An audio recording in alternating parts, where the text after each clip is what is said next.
Yo, what's going on? Yeah, it's your boy Three Stacks in this thing, representing the squad, of course. Today I'm going over my seventh place Crystron build. I took it, had a little bit of fun with it, kind of just tested the waters with it. It's an amazing deck. It's like handcrafted for my particular play style. I like those strategic, combo-oriented decks that require a bit more planning ahead and just generally just a skill-based deck. I really like this deck a lot. It's amazing. I piloted a strictly going second build that can afford to go first because it has the consistency and sheer potent results of just the one card combo, which, I mean, the only one card combo you can really think of right now is like Engage, and that's not really a combo. It's just a search for a token and add back, a search. But anyways, further rambling, let's get into the main deck and show you guys exactly how we're working it. So starting off, I played 3 Solfefenir. I feel that this card is amazing. It does kind of, it fixes some of the problems that this deck has. It allows you to actually do turn 1 synchro plays if you need to, without putting yourself under the restriction of only machines, because whatever it summons, even if you resolve its effect, you still are not under the restriction of only machines. And then you can, use your turtle to banish and special, then you do your normal, kind of do a bigger synchro push. I dealt that a lot, just under pressure. With the new time rules, damage is more important than ever. I would be as aggressive as, much as I possibly could. So Fefnir is just insane. It sets up for a lot of combos. While it's engraved, every turn you're generating advantage just off of this card. It's good Ash Blossom bait, especially when you discard this for an or Smiger for it. They Ash Blossom it, you banish this for an Smiger, get their effects off, search, still set up for next turn. That's really good. Speaking of, I do play 3 Thisfern. I really like Thisfern a lot. I like just the one card combo. It's insane. Any Crystron that's not a tuner is a one card combo. They generate somewhat of a play and get you damage on board as well. With this deck, you hand trap the crap out of your opponent. You make them just really not be able to do anything. And then, you just start making your synchros on their turn. You can stall with this guy, make the Matrix, do the push for 25. It sets up really well with the Solfefenir. It's insane, like how you can work with it. You do this and then the 2 Rions to go into the Carrion Quandrax. It's really good. Then I do play 3 Smiger. Like I said, these cards are just insane. Like they're just one card combos.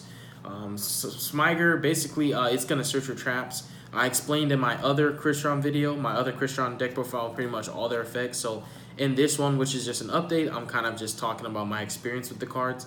And these 9 right here were just insane. Like these cards, as long as I drew, like if I drew this without any other Crystrons, it kind of sucked, but that never happened because I play a lot of Crystron cards and I would always draw this with another card. So like for example, one game I drew double evenly matched and a Drone Lockbird, which was kind of but I had a Solfefenir and a Solfefenir and a Rosenix that made it better. And then I top decked, I think, Ash Blossom or something like that. But I opened up really strong considering that I had this in another Crystron, which is insane. And then I played 2 Estebans.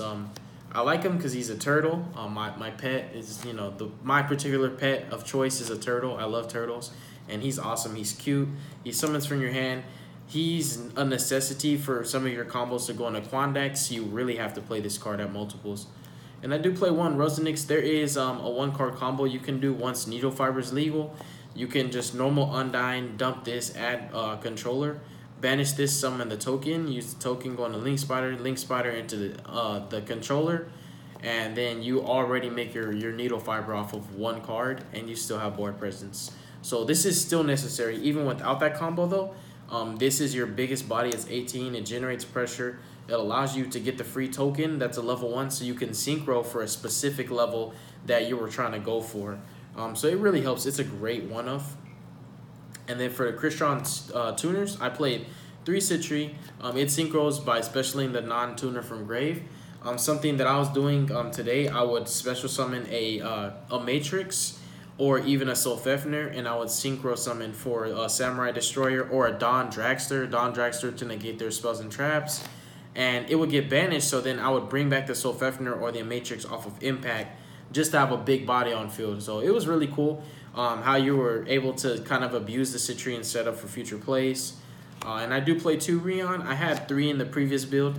I had to cut it down just because I was like looking for a card to cut to make room, and I was like, why not? Let's just cut the Rion down to 2. Naturally, I do play 3 because I love the card a lot. It's amazing.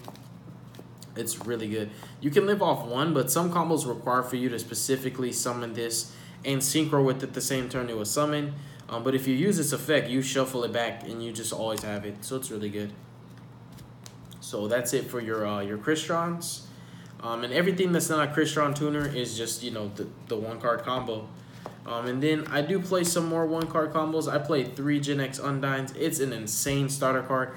I can draw Impermanence, Evenly, Ash, and Ogre, and like even like like I don't know, like a Droll, and then top deck this for turn, and I can still make plays. It's really good. It sets you up. Then I play 2 Scrap Recycler, pretty much doing the same thing, fitting the same category niche, except Undyne's harder to dodge because no matter what you do to it, unless you negate its summon, its effect has to send the water monster from your deck to your grave as cost.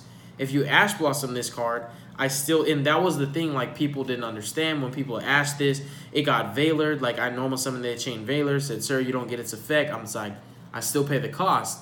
That's what makes this card so powerful, because it guarantees that you're going to get your Crystron in the grave where it needs to be. And then we play Scrap Recyclers. If I had the 3rd one, I would play the 3rd one. But I do have 2 Mathmans to kind of fill that role as well. All these cards are really good. They're powerful starters. With Crystrons, really, you'd rather normal these than the other Crystrons, but if you have to, you have to. Either way, a 1-card combo is a 1-card combo. And these are just stupid good. And then Controller actually put in a lot of work. A searchable tuner in grind games is really good. Like, trust me, I normaled it all the time. And then we have hand traps. I played 3 Ash Blossom. I played 3 Ghost Ogres. Ghost Ogre probably underperformed the most because I ran into decks that Ghost Ogre wasn't really good in, except for the Sky Striker matchup, which I played last round. But Ghost Ogre is still really good. I feel like it has its moments where it shines.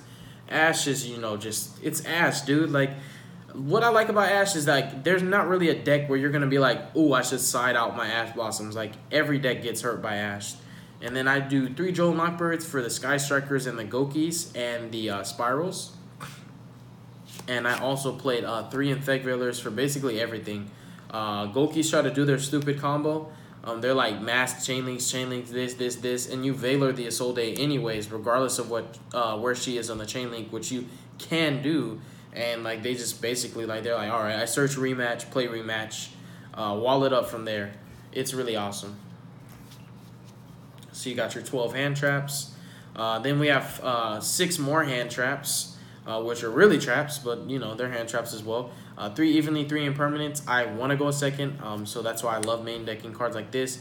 I was able to steal a lot of wins because you know when you go second, people think hand trap invoked, and even invoked itself does not main evenly because they're playing the Mech Knights, and evenly kind of contradicts with the Mech Knights because you leave like nothing in the same column, so you can't really summon your Mech Knights.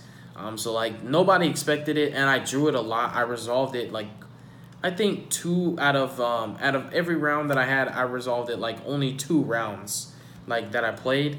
Like one time I had it, but I couldn't resolve it because like I drew it at an awkward time where I actually had a little bit too many cards that I was supposed to control, and my opponent did not control more than me, so it was never worth like you know setting it and flipping it. But it was really good to me.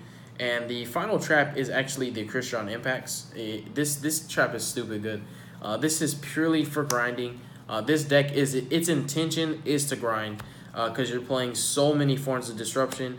And then you got to remember that you're synchroing for Black Rose and Trishula on your opponent's turn. You're disrupting them even further after you hand trap them. And this trap kind of just keeps you in the game. It keeps your engine going. When you burn out of resources, this just gets them right back. Impact is just insane. And people really slept on the ability to protect from targeting. Somebody tried to Veiler my Soul Fefnir, and I just banished this from the graveyard because like I summoned Soul Fefnir, targeted itself, they chain Veiler.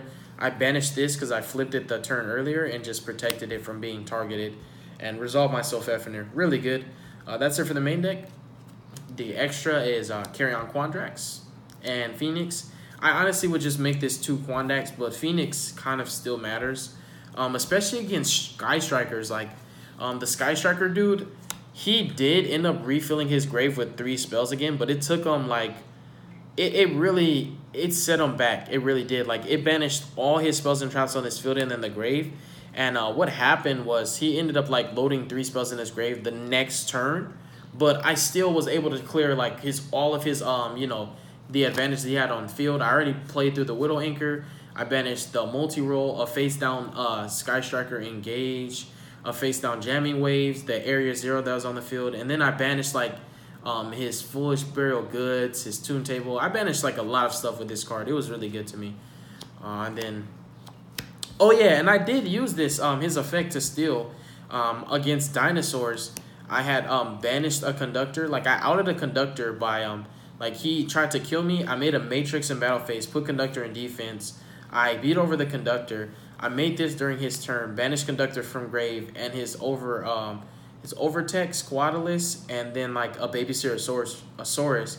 And then I ended up killing this card, or I think either I killed it or he killed it. And long story short, I summoned his Conductor to my side of the field, and then used its effect and popped a Disfern from my hand and got that extra search that I needed for the next turn, and got to like book his home field, and it was really cool. So this card was really insane. It just banishes monsters up to the materials that you synchroed with. And then 2 a Matrix. A Matrix is just a really good stall card, and it also happens to generate pressure under Miss Starboy, and it floats. Like all your synchros float from somewhere, like Banish Zone or Grave. Either way, they like always recruit another guy after they die. And then I played 2 Quandax. Quandax is a card you want to play at 3, but you just can't afford the slots in your extra deck. But this card is really good. It allows you to go into the generics, whereas the little Crystrons allow you to only go into machine types. But it's still fine because you can still, you know, Quandax them, Carry On Quandax them. You can still Phoenix them. You can still FA Dondraxer them, you know, a Matrix them. But sometimes it's better to just like Trish, right? It's so much better to Trish. Like whenever I did Trish, I would always do it mid combo. I kind of hold it. And I didn't special the Quandax early and kind of like, because like when you summon the Quandax early, you already let them know like they can read your play and they add the levels up, so they kind of have a general concept of what you can make. But when you just have like when you leave Citri on the field and you have a face down impact, they don't really know what you're planning to do. They just know that Citri can make something that's level 4, level 5, so they don't read the threat. So when you hold your plays right and then do it, then you can trish them mid combo. And trishing decks mid combo was just, it was too good. Like this was really how you steal wins. And then I played Vermilion Dragon Mech. These both have like similar qualities. You know, they're level 9s, they're 27s. I used Vermilion Dragon Mech. I tried to use it to add back an Ash Blossom.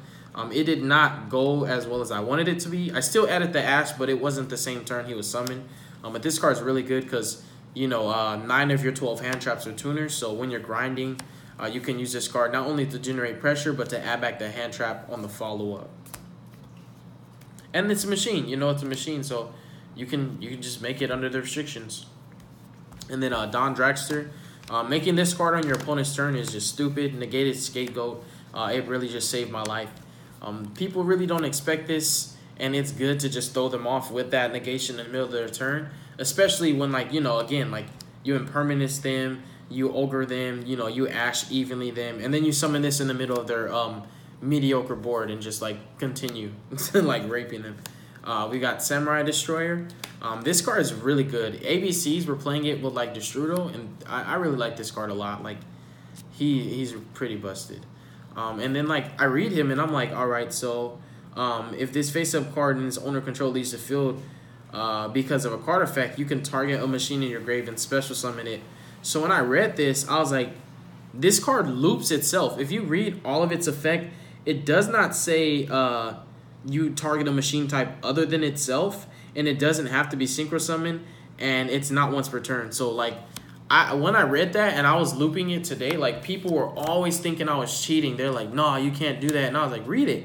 There's nowhere on this card that says it's once per turn. Nothing says it can't target itself, and it doesn't have to be synchro summon. It just says this card. This face-up card in its owner control leaves the field because of an opponent's card effect. You just loop it. So like they have to kill this card by battle specifically. So it's stupid good, man. It's a really good card. It even Monster Reborns your Crystrons. Everything is machines. Even bringing back your Dawn Dragster if you need to. Then we have my Ninja. I like Ninja a lot, and I like play, you know, sometimes really defensively when I have to. And this card's good for that because it can help you to get free wins, and at the same time, like Samurai Destroyer, it just summons itself back. If it gets hit by a card effect, every standby it comes back. So like you have a lot of floaters in this deck. Like this is a floater, this is a floater. This technically floats, but not really. But these are floaters. These are floaters. These are all floaters. And then your Soul Fefnir is a floater, so you can float into a floater, and then that in turn, you know, brings something else out. And then you bring out the tuner and then sync, and then, you know, the synchro gets destroyed. You just, like, I survive like 6 attacks maximum. And it's really good. Like, this deck can grind. It's hard to kill. And sometimes it's easy to win. You just have to go without getting, like, if they don't Ash or Valor you, it's really easy to win with this deck. You just got to know what you're doing because it's a skill-based deck. Then we have Powered in Zektron. Help me to win more and live more. Just like you make this, like especially when there's like 1 minute left in time and then your opponent's smart and they go to battle phase and then they call time in battle phase and they're like, all right, this is my last chance to do damage. You make this, you take no damage, you win the duel. And then we have double Black Rose because I felt that one was not enough. I make this card too much on my opponent's turn, so I was like, you know what, we need the second one. And I did summon 2 like almost every single duel. It kind of helped me to win a lot of duels too, just Black Rosing on my opponent's turn mid-combo. Like sometimes I was able to Trish, but I was like, there's more value in the Black Rose right now because like this guy has too many cards. And then we have the Starboy because he's beast. He helps you for your push, and he adds back your resources. I did have a side deck built, but I didn't really like use it, so I can't really show it because I didn't use it, and there's really no point. But thank you guys so much for watching the video. God bless you. Make good choices. Don't hurt your brain cells, and stay tuned for future content. I've got a couple of, you know, some new decks really to show on the channel, and then some like updates on decks that we already had. But y'all have a beautiful day, and be safe. You'll be hearing from me soon.